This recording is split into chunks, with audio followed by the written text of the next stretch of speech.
Collector Mihir પટેલે બનાસકાંઠાના વિભાજનને લઈને મહત્વનો નિર્ણય લીધો છે, જેની અસર પ્રદેશના ઘણા નાગરિકોની થવાની ધારણા છે.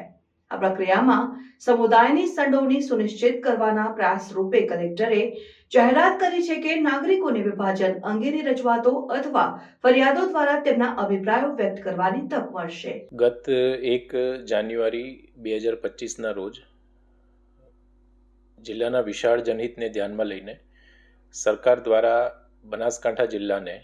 બનાસકાંઠા અને વાવ-થરાદ એમ 2 જિલ્લામાં વિભાજિત કરવાની જાહેરાત કરવામાં આવી હતી,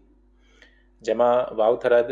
જિલ્લામાં મુખ્ય મથક થરાદ રાખવામાં આવેલ છે તથા કુલ 8 તાલુકા રાખવામાં આવેલ છે અને બનાસકાંઠા જિલ્લાનું મુખ્ય મથક પાલનપુર રાખવામાં આવેલ છે અને એમાં કુલ 6 તાલુકા રાખવાની જાહેરાત કરવામાં આવેલ છે. જે અન્વયે જિલ્લાના તમામ જે નાગરિકો છે એમને આ જે વિભાજનની જાહેરાત કરવામાં આવી છે તેના અનુસંધાને કોઈ પણ રજૂઆત કરવી હોય તો એ રજૂઆત લેખિત સ્વરૂપે આગામી તારીખ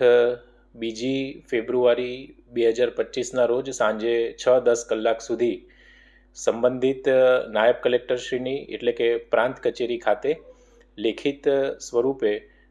જે પણ સૂચન હોય કે વાંધા હોય કે અન્ય રજૂઆત હોય એ આપી શકશે. 2 ફેબ્રુઆરીએ રવિવારનો દિવસ હોવા છતાં પણ તમામ પ્રાંત કચેરીઓ આ જે લેખિત વાંધા અને સૂચનો છે એ સ્વીકારવા માટે રવિવારના દિવસે પણ તમામ કચેરીઓ બનાસકાંઠા જિલ્લાની ચાલુ રહેશે.